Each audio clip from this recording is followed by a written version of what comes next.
Welcome, ladies and gentlemen, to Crypto Miners. My name is Mary, and I will be your host for this interview with Kevin from BNB Chain. Hello, Kevin. Are you with us? I see you can Yes, speak Mary. now. Can you guys Yeah, hear me okay? yeah, we can hear you. Can you hear me okay? Yes, perfectly fine. Great. It's lovely to have you here. Welcome to Crypto Miners. Thank you so much. Thanks for the invitation and a pleasure to be in this space. Yeah, it's a pleasure to have you. And I think we will have a really good time talking about BNB. Yes, a lot of things going on, a lot of updates in crypto in general. So I think while we can keep the conversation to some of the topics around BNB Chain, we can also explore other topics within DeFi and the broader crypto ecosystem in general. So Yes, for sure. That would be lovely. Uh, Maybe we could start by you introducing yourself a little bit, who you are and how you got to this job and what it is you're doing for BNB Chain. great, thanks. So actually got in touch with crypto quite early. So I first heard about Bitcoin in 2011 when I was trading gold and silver. Unfortunately, I didn't get didn't see the light at that point in time. Otherwise, I would be a Bitcoin billionaire. But I spent a couple of years in management consulting afterwards. So I did some TradFi, some consulting, and then in 2016 went full-time crypto. So I've been in this space for quite some time. I've built a few different projects, either by myself or with other teams.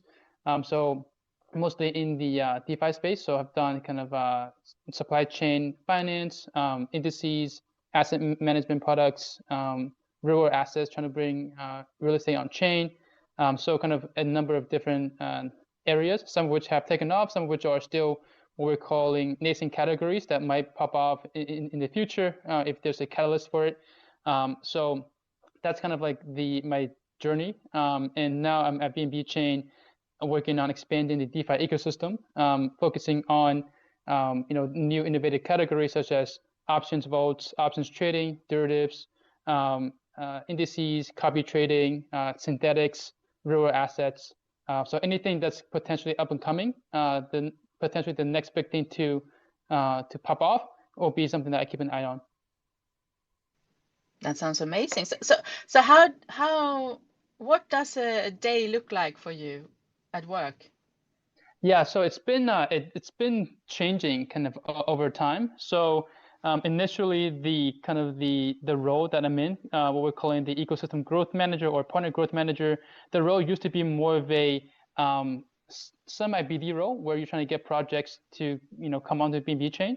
Over time, has evolved to become more and more into the partner section, which is why actually the name changed from ecosystem to partner, meaning that we actually work with so myself and my other partner Marwan, we work with projects very deeply. So from looking at their product. So I'm actually just before this, I was in a product meeting, but it was a meeting within the project team, and so trying to look at their product from UI to UX to potentially the user journey, etc. And then going from there, I also have meetings around marketing. So once the product is ready to go, how do we go to market, right? Whether that's going to PR, whether that's doing some sort of Twitter space or MA, or whether it's coming up with learning materials like blogs or learn and earn, etc., etc. We also look at we also do a lot of research as well. So looking at what's coming up, whether it's on BB chain or otherwise. So this could be, for example, a lot of things happening on Arbitrum that we're keeping an eye on. Innovations on Ethereum as well, whether it's new ecosystems like Aptos and Sui. We're also keeping an eye on what are the innovations that are made possible. How can we work with them? Because more and more we're moving into a multi-chain and cross-chain world. So we're also coming out of our BNB chain bubble. I think we used to have a little bubble there, but now we're trying to bring more projects onto BNB chain and then also encouraging BNB chain projects to go abroad to the other chains. So it's a mix of everything. And personally, I also host a new program which started 2 weeks ago called the DeFi Digest. And essentially it's kind of going to this theme of multi-chain, and the idea is that on a weekly basis I host this Twitter space around a certain topic, and we invite guests from both BNB Chain but other chains as well to discuss things like RWA, real yield, options, whatever the audience wants to learn more about. So that's kind of my day-to-day. It's a mix of everything. It's a lot of things you do. Yeah. Must be fun with all these different things. And yeah, I saw that you had this Twitter space, DeFi Digest, and I saw also that on average you have over 4,000 listeners every week chiming in. So that's lots of people listening to you. That's good. Yeah, Very hopefully nice. we can. Yeah, thanks. I think that's where we actually got in touch, right? Probably, yeah. Yeah. So BNB, what could you? I mean, you are talking on your this Twitter space. You're talking about DeFi Digest, and I know kind of what DeFi means, but if there's someone in here, how would you define and explain DeFi to someone who's never used crypto before, maybe? Yeah, sure. So let's start with what it's actually two words, right? Decentralized finance. So let's Yes. start there. And finance, as we know, if we break it down, right, it's essentially few services, right? I mean, there are going to be obviously more nuances, but for simplicity's sake, there's there's just savings, right? Your bank where you deposit and earn potentially an interest rate on it. There's the lending and borrowing, right? So whether you're looking to borrow for a home, right, or to buy a home or to buy a car, there's someone on the other side who's kind of providing that lending, or whether it's, if we go a level up, right, whether it's corporates, whether it's the bonds that people invest in, and then there's obviously the equities, right, kind of the shares in companies, and then of course there's the derivative products, right, futures product that, for example, let's say in someone who's in the oil business, they might buy an oil future to hedge their risk in case oil prices move too much, and there's the options, etc. So that's finance, right? In what we call TradFi, traditional finance. These are all the financial services that an individual person or a business might need. Now, when we add the word decentralized to it, what we're saying is instead of having a traditional middleman, whether it's your bank, local branch, or whether it's an investment bank like Goldman Sachs or JP Morgan, or whether it's some sort of platform for for peer-to-peer lending, it's like remove all that and then creating a space where anyone on both sides can can service each other. So, for example, you might be borrowing funds from someone that you have no idea who they are, but that's fine because the code or the smart contract is written in a way that it guarantees that no one can cheat. Although, of course, there are always the hacks, right? The exploits, the bugs. So there's always risk there. But I think as the industry matures and with each passing exploit and hack, the industry gets stronger. And I think that's one of the biggest strength of DeFi is that because everything's open source and on the blockchain, there's the innovation curve is a lot faster, right? So when anything goes wrong, everyone knows about it, and everyone now can be one level up, right? Because it doesn't really need someone else to go through the same thing. Whereas if something bad were to happen in traditional finance, typically they cover it up, so most people wouldn't even know. So Yes. and then so I think that's a big part is transparency, right? Which is that anyone can see what's happening. So even if something goes wrong, it's there for everyone to see, and people can learn from that very quickly. Yeah, I agree. So what do you think, as kind of an expert of DeFi now that you're hosting your Twitter space about it also, what is the general public's perception of it? Like, do they know what it is? Do you get lots of questions about it or?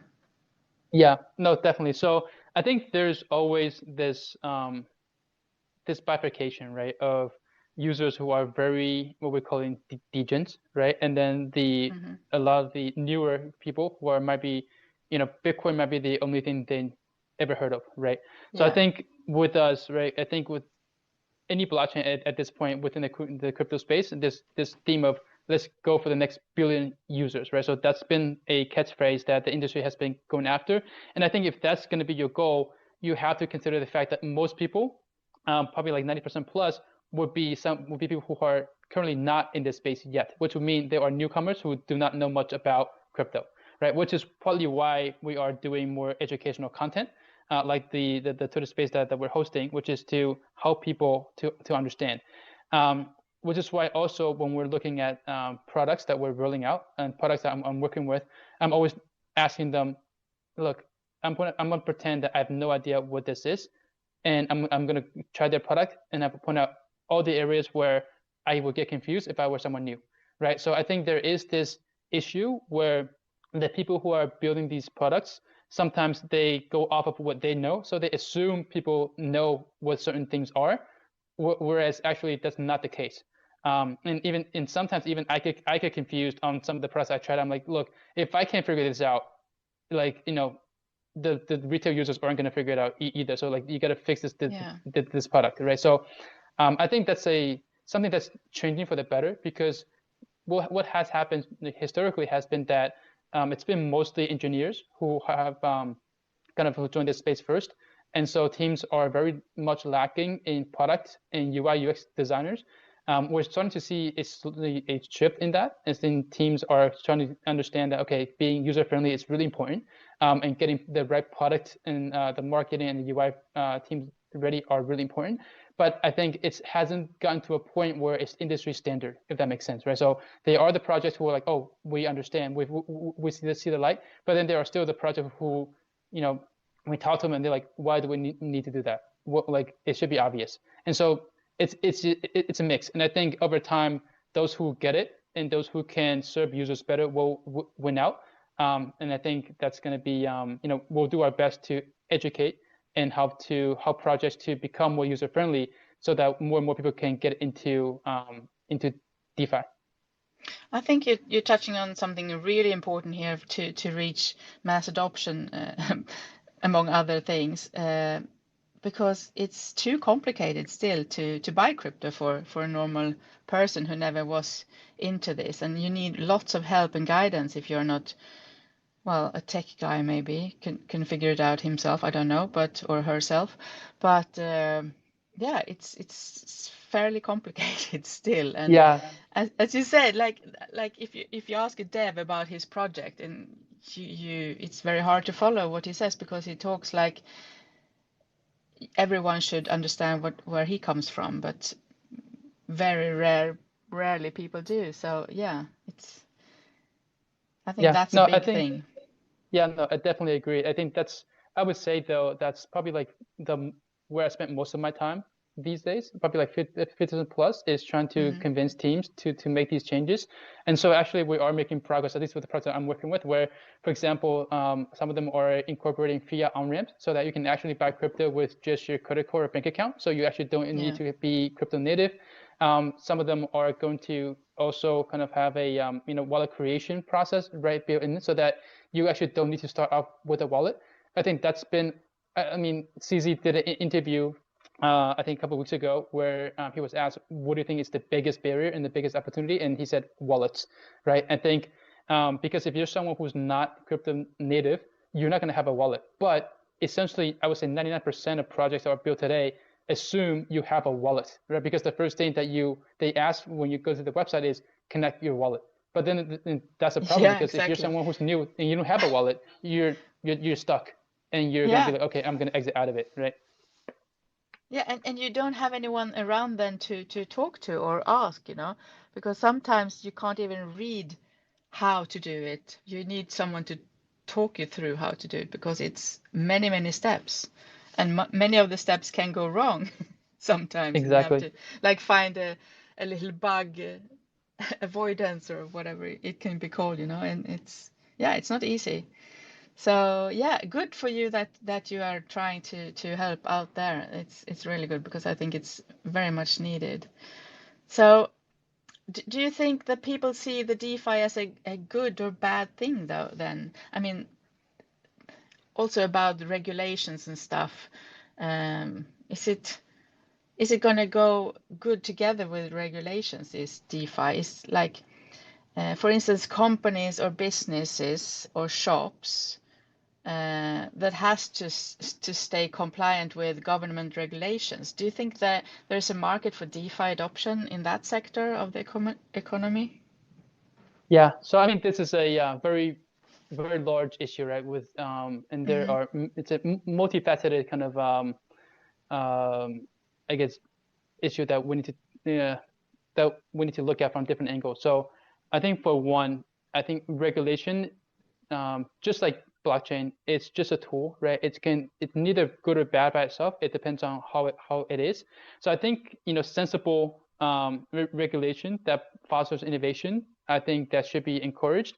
I think what I'm afraid of is regulation that's done because it's been lobbied by certain interests, rather than what's good for the people that they claim to protect, right? So I mean, a lot of regulation, whether in DeFi or not, have been passed in the name of consumer protection or investor protection or whatever you might have, but it's actually really done for ulterior motives.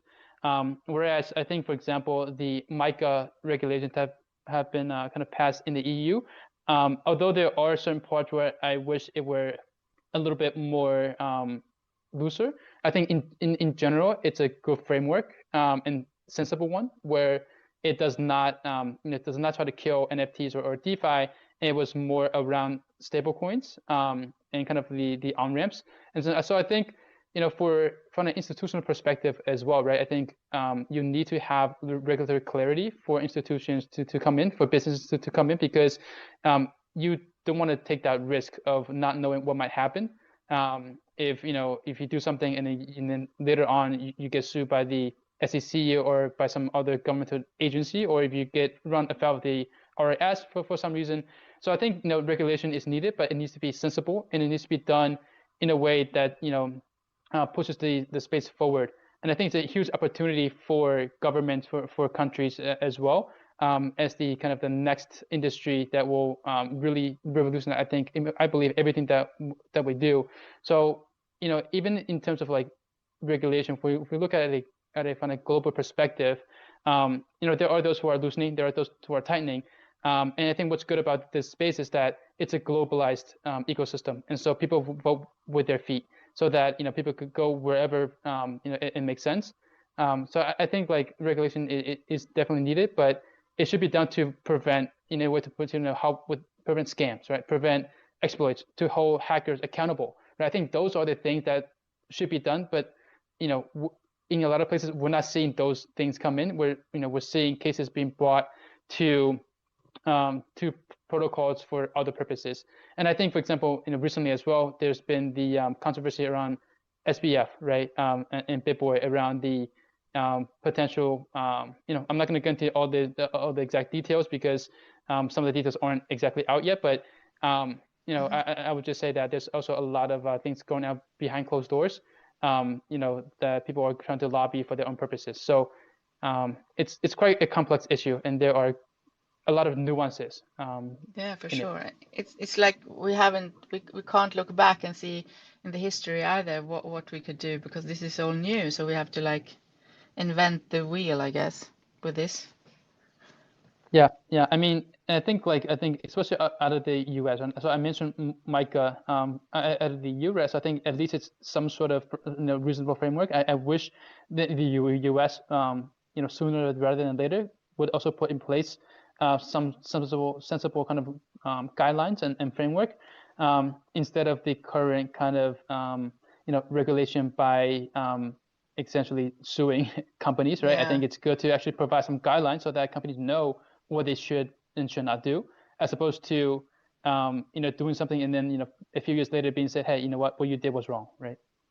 But don't you think like this crypto is like a big wave coming towards all the governments and all the people who wants to do regulations and stuff now, and they don't really know what to do, and it's so new to them. It will take time for them to learn or get the right advisors on board to have them understand what they should do or can do, I think.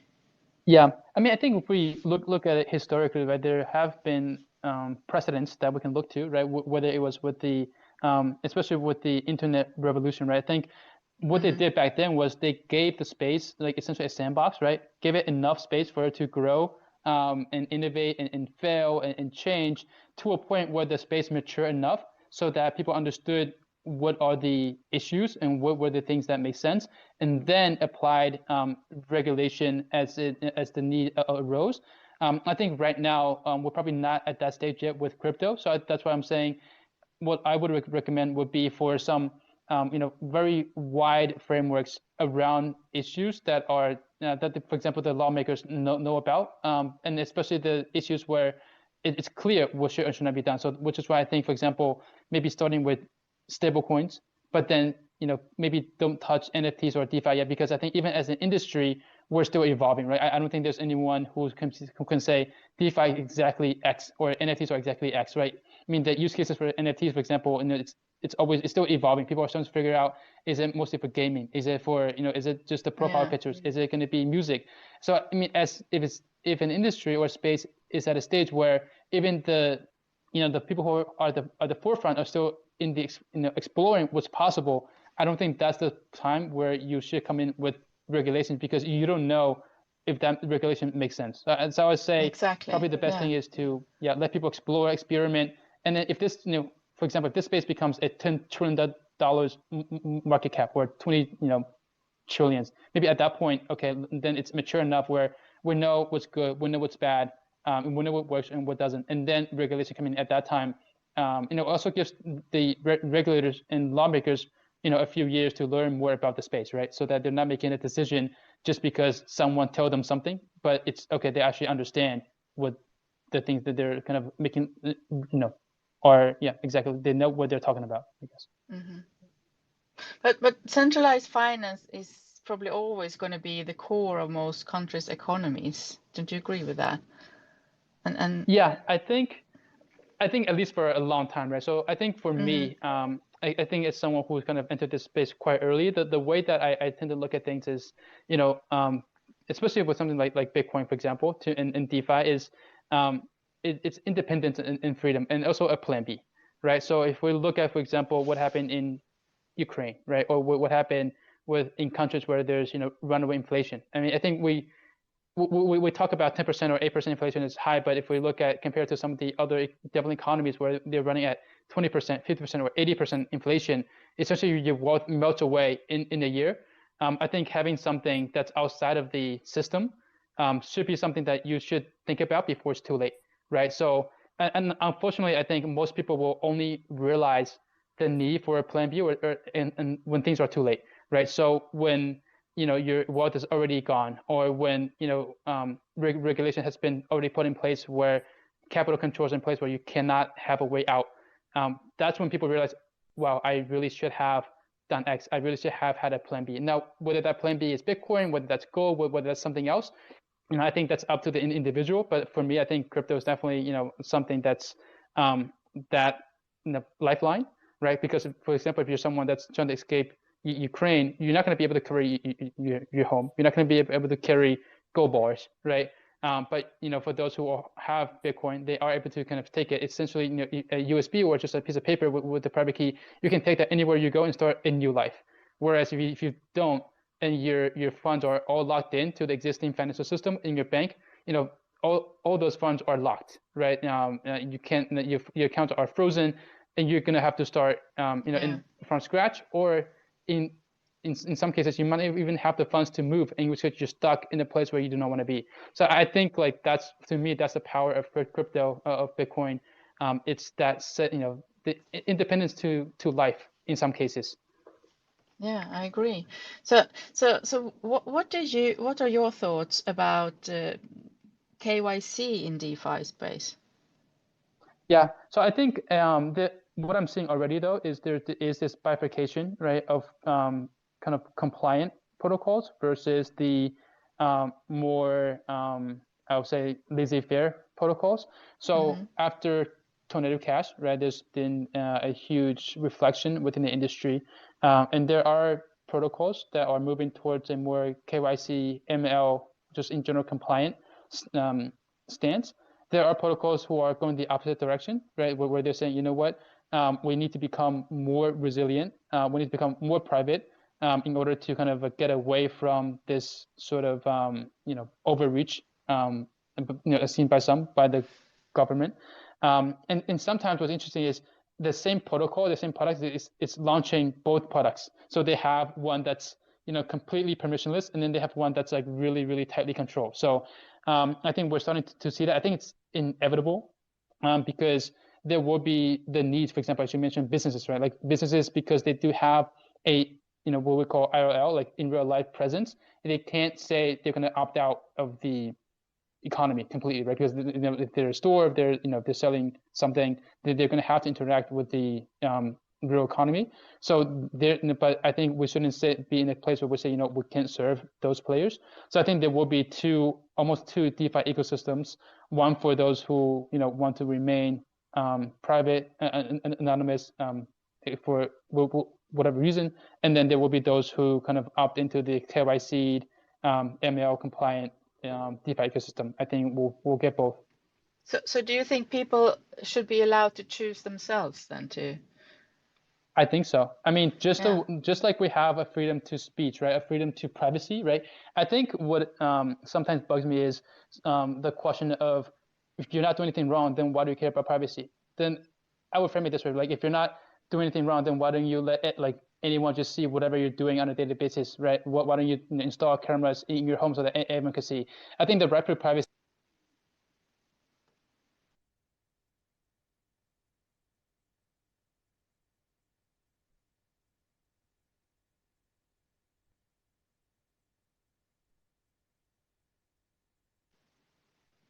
Oh, can you hear me, Kevin?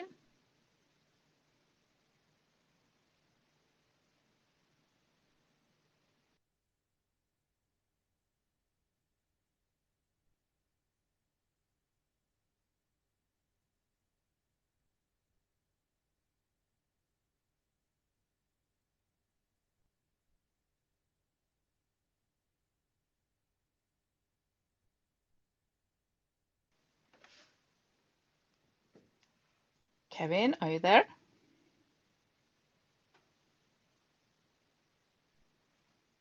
Oops, he fell out or something. Let's see.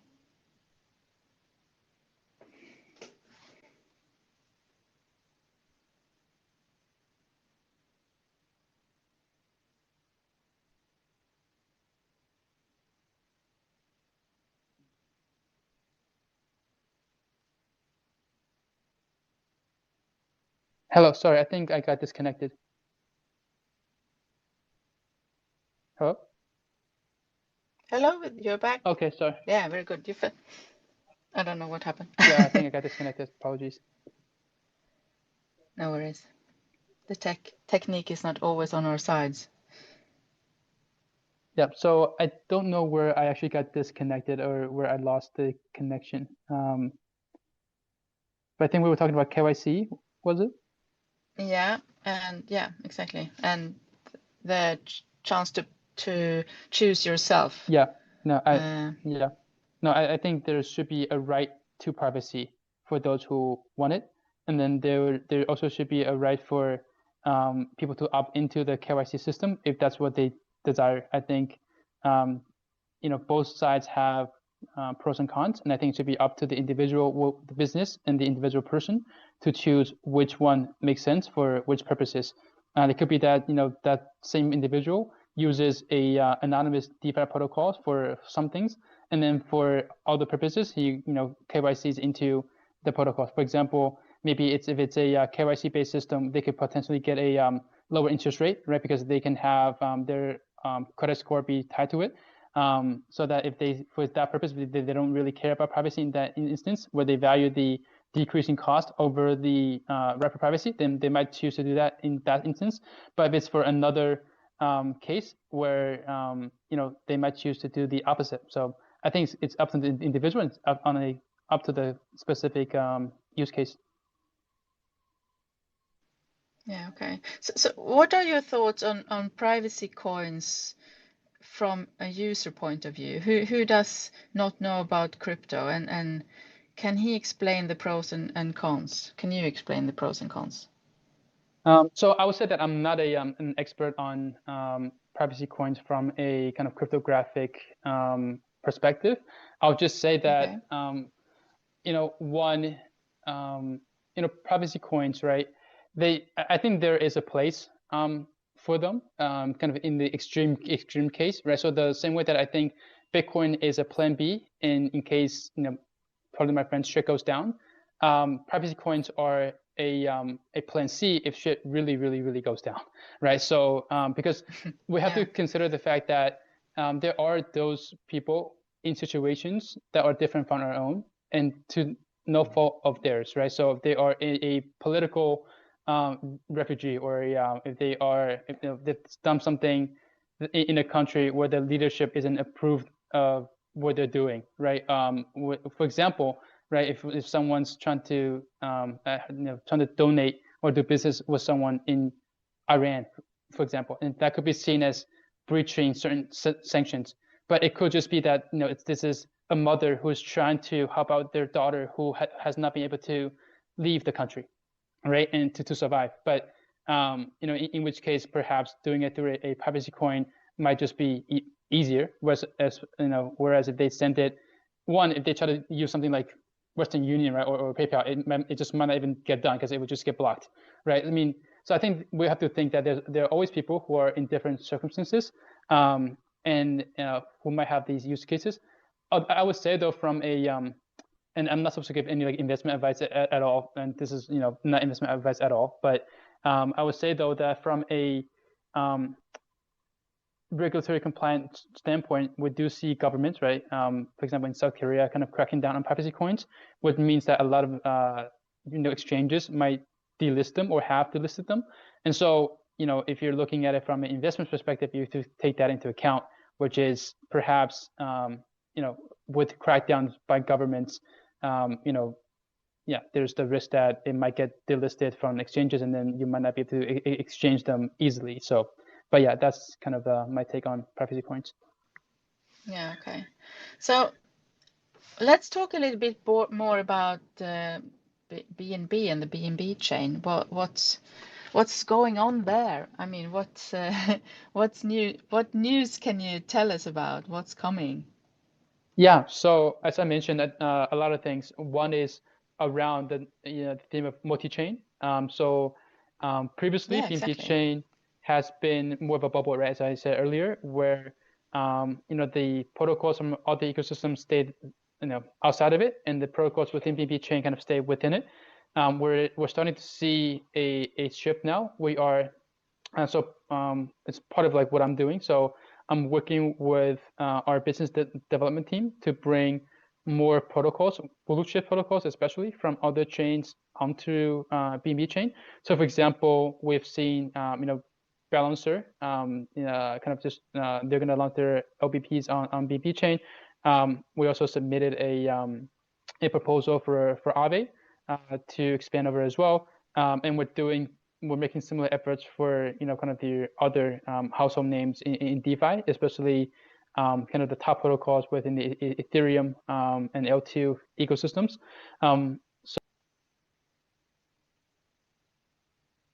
Oops, now you're going again, Kevin.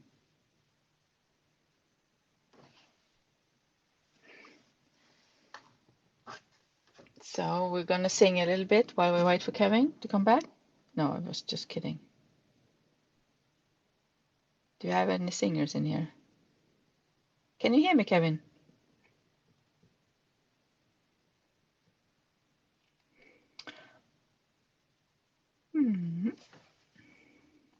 All right. I hope you're enjoying this so far, everyone. We'll have Kevin back soon, I hope.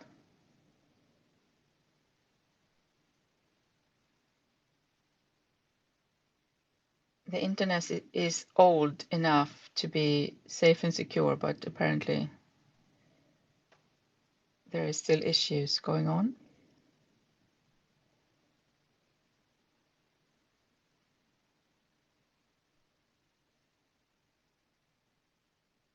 Let's see if we can get Kevin back.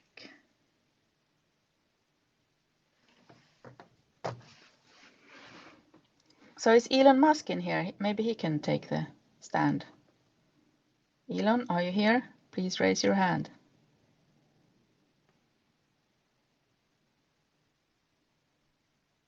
Who knows? Maybe he's in here.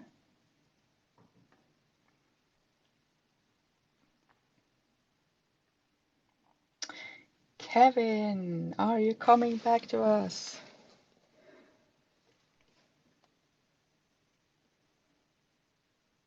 I think Kevin has a lot of good information, don't you think, guys? So if you want me to ask him something for you, maybe you can send a message here in the message room, or what you call it on Twitter.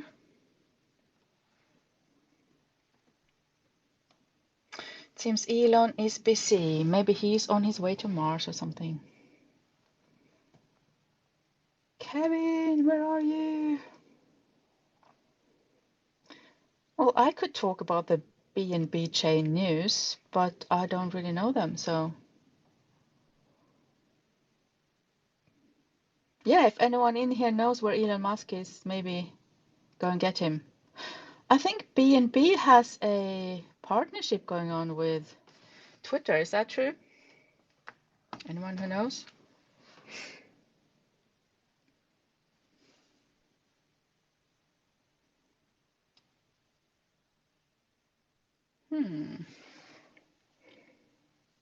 Anyway, okay, everyone, send some funny. I don't know how to do this with your hand. You're raising your hands, and then you have all these emojis coming.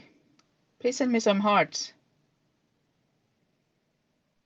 or hands, whatever. Waving hands. There is a heart. Oh, Kevin is back. Hi, Kevin.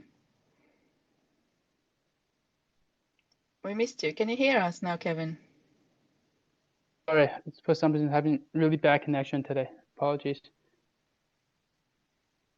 There you go. Now I think we can hear you, Kevin. Cool. Where did I get disconnected? Do you remember? Yeah, quite fun. No, because I talked too much about other things now while you were gone. But I think we talked about, wasn't it? What did I ask you? BNB Chain, kind of the what's up and coming. Oh yeah, the news. Yeah, the news of BNB Chain. Yeah, I'll just summarize because I'm not sure if I don't want to repeat the exact No, you same fell thing. off quite Yeah, fast, actually. Okay, all right. So I would say essentially two things. One is going like multi-chain. So we're bringing more and more projects from other chains over, especially the blue chips. So for example, balancers going to launch their LPPs on Binance Chain, and then we're also going to be we also submitted a proposal for Aave to expand as well, and we're doing some similar efforts across the board for top protocols on Ethereum and other chains, and then we're also kind of promoting the BNB chain projects to go to other chains as well. So Pancake, Venus, Tranches, etc. Expanding into Ethereum, expanding into Aptos, and new chains. So we're kind of bringing into this multi-chain world and trying to really come out of our BNB chain bubble and to kind of integrate with the broader ecosystem. Because I think previously people have tend to think of BNB chain as almost like on its own, and then like everything else. And so we're trying to really change that by integrating, to and from. While you were gone, I was asking myself, do BNB has a partnership going on with Twitter now? Is that correct? So I can't share all the specific details because a lot of it's still under discussion, but I'm not sure how much I'm allowed to say. I'll just say that. I'll just say it. You can ask for forgiveness later, I'll just say that with the investment from CZ, there will be crypto-related integrations. I'll leave it at that. I think I'm okay to say that. But okay, yeah. That's good. Anyone can interpret that as they want then. Good. So multi-chain is kind of interesting, I think. Could we talk a little bit more about that? Yeah, sure. So I think so. Actually, about 3 weeks, 3 or 4 weeks from now, I'll be hosting a space on that specifically as well. But Okay. Multi-chain. Well, one, let's take a step back, right? There has been this debate, right, between cross-chain versus multi-chain, right? And we've seen actually quite a number of hacks on bridges, right? I think most of the hacks that have happened in size, right, in the past year have been bridge related, including the one that happened on BNB Chain, and on Ronin and Wormhole, etc. And a lot of these were multi-hundred-million-dollar hacks. And so I think but at the same time, we can't have ecosystems just be on their own, right? Because then it's going to be a very divided space, and it's going to be from a user, going back to a user perspective, right? Being user friendly, that's not user friendly at all, right? Because if you need to learn about Ethereum, then BNB Chain, then Avalanche, then Solana, then Aptos, it's too much, right? And so I think at the end of the day, what we need is almost like an overarching interface that actually connects everything in the backend, but then the user can not know about it at all. They can just say, if I want to buy Solana, I just buy it with my, let's say, credit card or with some other currency, and it just happens. And I don't need to know how to connect to Solana. Although I would say that that's still maybe a few steps away from where we are in terms of multi-chain. But I think the first step is in the backend to make sure that all those things are connected, right? So that eventually we can build that interface or front end. But right now, like the interconnections are not yet at a place where all these things are even possible. And so I think that's what we need to do. Is a lot of it's not on infra, so infrastructure building, on partnerships, on liquidity as well. I think a big part, going back to DeFi, is you can bridge assets, you can cross chain, but if there's no liquidity, then there will be no users, because if there's no liquidity to trade, then people aren't going to use it just because it's not possible. And so it's aside from the actual infrastructure building, you need to think about how you can see the liquidity for those products, get users, so that it becomes sustaining, and then you can then hopefully a few years from now we can abstract away completely. That would be my goal, is if we extract away everything, so that, for example, when you're using your iPhone, or when you're on a web browser, like you're not going to need to know it's TCP/IP, right? You don't need to know what HTTPS does and what's going on in the background, which kind of is what we require of users today, right? We kind of need them to know about wallets. We need to learn about Ethereum or Solana. But I think eventually that should all be gone. And people don't need to know about Ethereum or Solana or BNB Chain. They just need to know, hey, I need to borrow X amount of money. I do it using some sort of collateral. I do it, and it just gets done. And I don't need to know about multi-chain or blockchain or even crypto. Yeah. So how long do you think it will take before we can see more, like, as you said in the beginning, most people know, if I say crypto to a person on the street, they know, oh, Bitcoin, but they don't know about everything that we who are in this space more often and are used to it know. So how long do you think it will take before we see more mass adoption, and what do you think must happen before that? I mean, what's one of the big ways we need to go to reach there? Yeah, I think there are a few different catalysts. I think one is the Bitcoin halving cycle, right? I think at least so far it hasn't broken. So if we think that doesn't happen again in the next hype cycle, when Bitcoin and crypto overall, prices rise back again, I think it will be a lot more in the mainstream media. So I think that's what we've seen last cycle as well, right? When Bitcoin was at all-time highs, every news media was covering it. And I think the next cycle because so far I think the numbers show that most of retail is gone, right, at this point in the cycle. So I think that's going to be the first catalyst, is for the next cycle to come around. Although we do have major macro kind of clouds ahead of us, so which might influence that negatively. But at the same time, I think that in itself is actually a catalyst, because of all the things that are happening.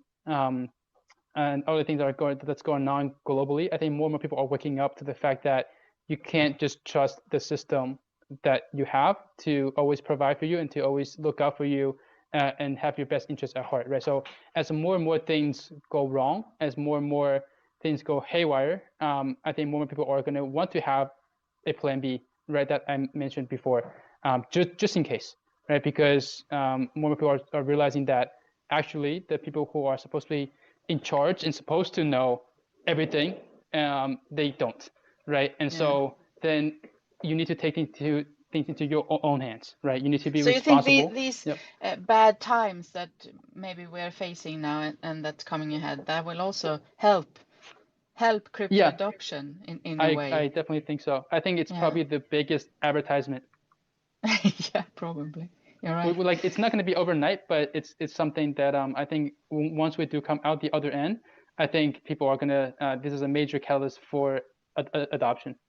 Yeah, but do you think that the older generation is gonna ever mass adopt though?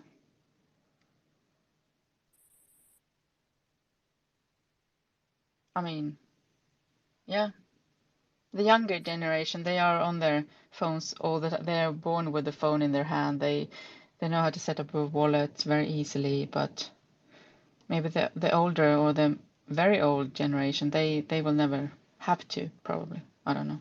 You are muted, Kevin. Or are you falling out again?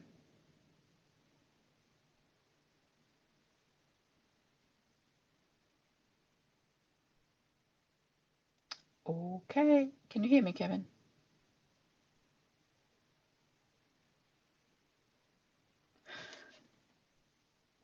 I think we have. I will unmute. I will unmute you. Midnight. So I can have someone to talk with while we wait for Kevin. How are you? You have to unmute yourself also.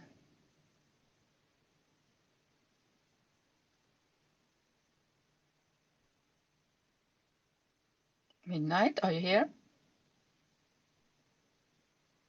Yeah, I'm here. I was just reading an article. All right. So Kevin left us again. No, maybe he's back. See?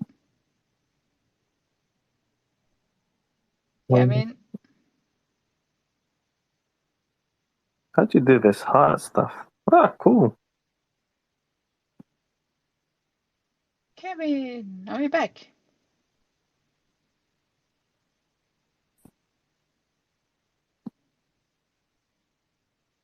I don't know if it's going problems. Hello? Yeah, teach me how to do that then. Now he's back. Sorry, Hello. I really apologize to you guys and to the audience as well. So I think the last question I heard was around the older generation. I think it's going to be a number of things. It's a great question because obviously, especially if we look at if we have barriers, right, for the younger generation, that's going to be double for the older generation. So I think what we need to do there is to create products that make sense for them. So I think one of it would be integrating crypto and DeFi offerings into existing investment platforms that they're used to, right? So I think, for example, companies like Fidelity, right, introducing these products through their current systems, or when we have, for example, like every single day we're hearing, X bank in X country is now allowing their clients to get into crypto.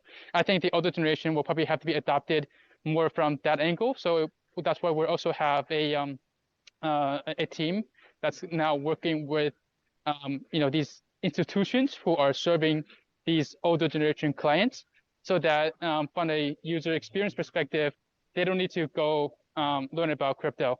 They can just or learn about wallets or anything like that. They can just say, hey, if I want to have some Bitcoin in my portfolio, they can just go to their existing channels. So whether it's their local bank, or whether there's someone that's high net worth, maybe it's their broker that they're using to trade, or if it's someone who is even more of a family office with hundreds of millions, then maybe it's their investment bank that they have. So I think it's going to be more about integrating kind of on that end, so that wouldn't require the older generation to, become crypto native or become a DeFi degen. I don't think that's realistic. Mm-hmm. But don't you think, I mean, crypto will coexist for a very, very long time with the finance system that we are used to anyway, so. Yeah, no, it will. So I think it's gonna be one of those things where, for example, how if we use the example of the internet, right? Like there's our generation kind of grew up with the internet, and then there's the pre-internet generation, right? And so a lot of it is a effect of one, the younger generation teaching the older generation how to use some of these technologies, but there will also be those who just never understand, right? So they don't use smartphones, right? They have the touch phones that they do. So I think it's gonna be the same thing with crypto, where over time everyone will be crypto native, but there is this group right in the transition period that like is pre-crypto, and some of them they will never catch up. have to learn really because other systems work as well. Yep, exactly. Yeah. All right. So I'm curious about how you see or where you see BNB Chain in like 5 to 10 years. Yeah, 5 to 10 years. Wow. Okay. So one, I'll say that even though I do work at BNB Chain, and I do think that it has a lot of the like a lot of things I think we're doing are like will set up us for success in the long term. But at the same time, right, like no one knows what will happen in 5 to 10 years. I think if we look at L1s in general, right, aside from, or I think even including ETH, right, no one can say that it would definitely be here in 10 years. Something completely crazy and revolutionary might come along and just replace everything. But then if we look at beyond Ethereum, which has the largest ecosystem, I think any other blockchain will still need to fight to make sure that they stay relevant. I think the other way to look at it is, so there's like two frameworks, right, to look at this. One is, with Ethereum and the L2s that they're launching, right, Optimism, Arbitrum, etc., there is an argument to be made that why do we need any other ecosystem, right? Because the L2s provide the scaling, the transaction processing, etc. And then the Ethereum L1 has the largest dev ecosystem, largest TVL, largest user base, etc., etc. So then with the L1 plus L2 of Ethereum, that's all we need. That's one view of the world. The other view is that actually there is a room for Ethereum and EVM compatible chains, plus other ecosystems like Solana's Rust kind of or Move Rust-based kind of ecosystem, and then it's a multi-chain ecosystem where, like I said, there will be some sort of interface that perhaps connects all of them, but then each will be focused on their own kind of use cases.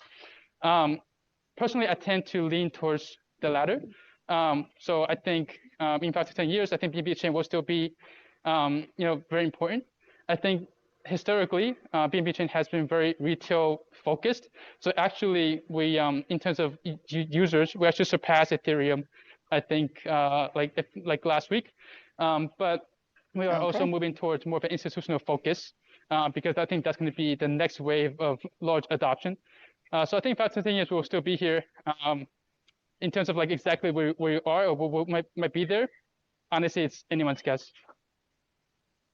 Yeah, we can never know, of course, but it's interesting to hear your point of view. And how much time do you have, Kevin? Do you have to be somewhere? So I have about, let's see, I have a hard stop in 30 minutes. Yeah. Okay. So maybe we can have some one or two questions from the audience if you want. I have another last question first, maybe not last, but I have a question, and that is, do you eat pizza with or without pineapple, Kevin? Actually, I like Hawaiian pizza quite a lot, although I would say that as I've aged, I've actually kind of my sweet tooth has died down a little bit. So recently I haven't, but back in the day, Hawaiian pizza was one of my favorites. Okay, good. All right, I unmuted the midnight. Maybe you have a question for Kevin? So, in terms of BNB Chain, like we're experiencing a lot of these hacking issues that are going around chain to chain, and the most recent hack was Gala, 1.3 billion. What is BNB Chain doing to secure customers' interest in BNB? Yep, so that's a great question. So I think a few items, right? So one, we're still waiting on the exact postmortem on the Gala hack, but as far as what I've known so far, it doesn't seem to be like it wasn't a true $1 billion hack. It was more about them trying to prevent a potential exploit from being exploited, I guess. So it was more of a white hat hack. Of course, I think it's we will need to wait for the official postmortem to really see. The second thing is around security of in general. So I think 2 points. One is as with any chain that's truly kind of decentralized, in a way you can't really completely prevent things from happening because it's supposed to be permissionless. So like you get the pros and cons from that.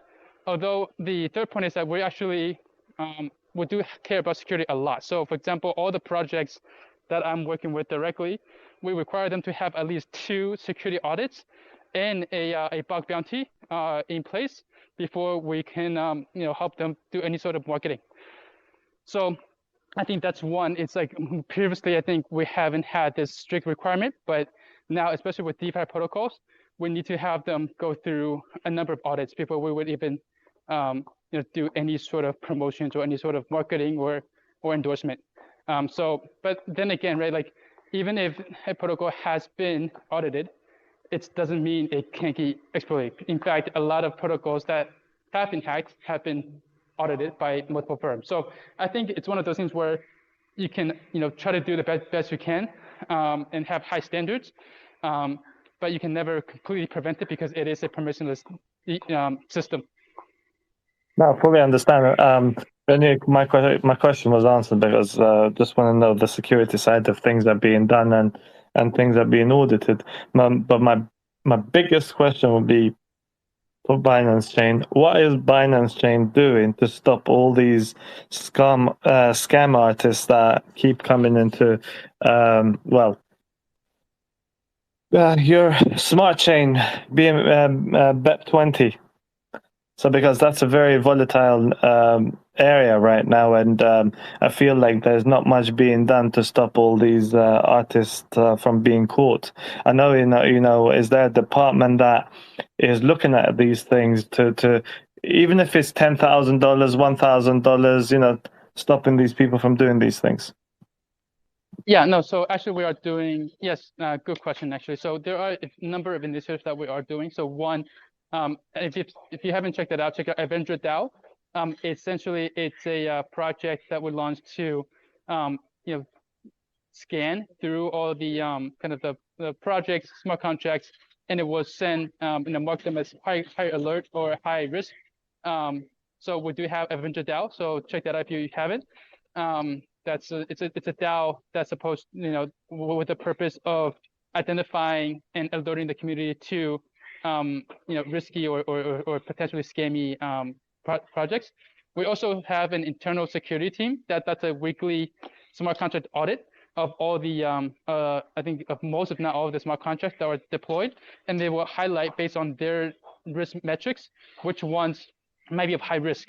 And then we would then kind of alert that to the community and certain projects as well. So for example, if they find a pool on PancakeSwap of a token that they think is risky, they will alert that to the PancakeSwap team and say, hey, look, can you guys check out this pool?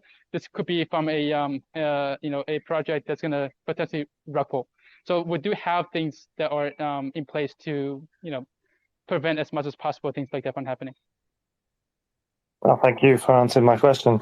I'd definitely love to know a bit more, but I don't want to hog up any time because your time is precious. But thank you for answering my question. Thank you, Midnight. So, Kevin, I have a question from the audience here. Let's see.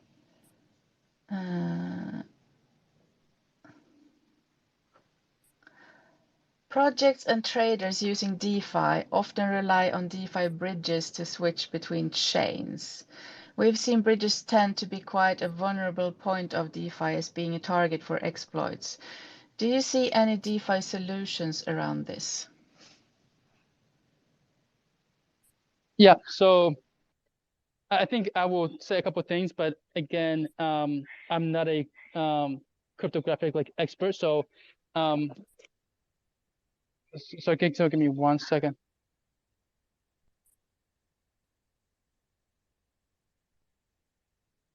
So I think one is just like constant improvement, right? Because as I said, because DeFi or crypto in general is an open source ecosystem, anything that happens, everyone knows and they can improve, so that with each passing hack, things become more robust.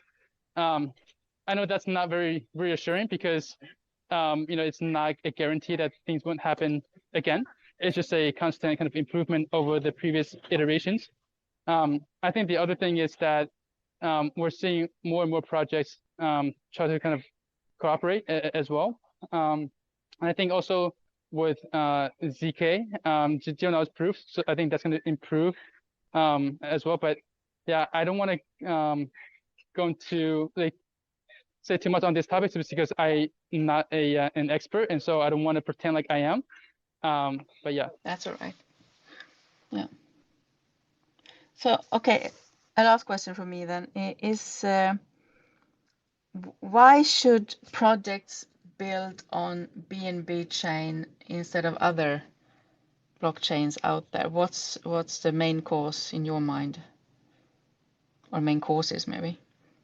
Yep. So first of all, I would say that as we are really trying to push for a multi-chain world, that I don't think the question should be a either or. Like I don't think it should be, hey, do I want to be on BNB Chain versus on an Ethereum? I think you should do both, especially because it's really easy because it's all EVM compatible. Of course, now if you're talking about, you're on some non-EVM compatible chain like Solana, then there's more work. But I think it's not that much either. I think maybe it takes a team about a few weeks. So I think that's point number one. Point number two is, if we talk about the strength of BNB Chain, I think there are a few. One is that we do have the largest number of retail users. So if you are building a retail-facing product, I think you want to be where the users are. So I think that's number one. The second thing is that we do have a number of support programs, and we're constantly coming up with new ones. So, gas fee rebates if you're growing fast. We have advisors network. We have a KOL network. We have experts who will help you with tokenomics. So we have a number of programs that are here to support you as you kind of build on BNB Chain. So I think I would highlight those two, like the support that we can give through your entire lifecycle of the project. And then secondly, this is where the users are at. And so even if it's not your first primary destination for your smart contract or project to deploy, I think it's a no-brainer to have at least an instance of your dApp on BNB Chain, especially if you're even compatible. It takes like a few days, right? Yeah, because also when BNB Chain came out, it was much less fee than Ethereum, for instance, right? But now there are so many others who also has that on their agenda or that they provide. So yeah. So I think fees are an interesting topic, right? Because it depends on the use case, right? So because for example, if you are a project that's working, if you're a game, right, where there are a lot of transactions that need to happen, gas fees are really important. The cost of it, and so BAS, which is kind of application side chains, where the fees are going to be a lot more in control of the specific projects. But I think if you're looking at something like DeFi, where the typical transactions are a lot higher, a difference between if the transaction is 1 cent or 2 cents probably doesn't really matter too much. And where they're potentially, and I think this is probably why, for example, GMX, Dopex, and Arbitrum has grown a lot, is that perhaps the time to find finality, right? So the actual speed might be more important. So I think gas fees are just one consideration, and it applies. Its importance differs depending on the specific application that you're building. Yeah, that's true. All right. Cool. Kevin, it was lovely to have you here, and it's really interesting to hear your thoughts about also the future of not only the BNB blockchain or chain, but also crypto in general and mass adoption. So it was great hosting you. And is there something that you would like to add to this conversation, or something that you would like to tell us about? Maybe some news or some olds. Yeah, I think I'll just leave on this, right? I think as someone who's been say that this is, and it's sad to me that I see most people leave at this point. I think this is the time where it pays to be engaged, right? Even if you're not investing, this is a time to learn. This is time to really find out, do research, right? Learn about all the things that, for example, you mentioned a lot of people don't know about wallets or crypto. This is a time to learn, right? Because when the bull market comes, you're going to be too excited to really to learn about anything, because you're going to be caught up in this token is popping up, this token is pumping. But now is the time for you to really build that edge against the people who are tuned out, right? So if you're listening to this space, right? If you're still here, stay engaged, right? Because this is where you build alpha. This is where you can get ahead of the pack. So I think that's my number one advice: just stay and don't leave. Yeah, good note. I agree. It's a time to build both projects and relationships and your wallet. So yeah. Thank you so much, Kevin, for coming, and thank you everyone in here for your participation and interest in this Twitter space. And I hope to see you all in the next one as well. And also, Kevin has. Why don't you tell us when your next Twitter space is, Kevin, on BNB Chain Twitter account? Yeah, thanks. So I do a weekly DeFi digest. It's on Mondays at typically at 9 p.m. Singapore time, although sometimes it might be an hour earlier or later, depending on when the guests are available. But so the next one is scheduled for Monday at 9 p.m. Singapore time, so GMT +8. And the topic on that is for, I think, perpetual trading. So we have a few guests who are founders of perpetual platforms. And then we also have one scheduled for real assets and multi-chain coming up after that. But yeah, thanks. Every Monday, if you're free. That's great. So can the audience also interact then and ask questions in those spaces? Yes, we have a Q&A. It's meant to be more of a so we used to do a lot of like these AMAs, but with this new program, we're really trying to make it more of a conversation and also more of an open forum, right? So for example, we're allowed to bring guests from other chains, guests who are just experts and not necessarily project founders. And so really trying to make it an open forum for anyone to kind of come on stage and ask a question or share their viewpoint. Mm-hmm. Very good. So you can go there if you want to see more of Kevin or listen more to him. And if you want to listen more to me and our Twitter spaces here, we host regularly. Just tune in and check our socials, Crypto Miners, here on Twitter or Telegram, or yeah, that's where I am on those two. So I don't know the other ones, but there might be more. Yeah, thank you so much for coming, Kevin, and I wish you a really good evening because you're in Singapore, so it must be pretty late there now, I think. And I hope to see you around. It would be lovely to meet you again. Awesome. Thank you so much for the invitation, and thank you everyone, and especially for bearing with my technical difficulties. Thank you guys. Yeah, no worries. Have a good one, everyone. Good whatever, wherever you are. See you soon. Bye, everyone.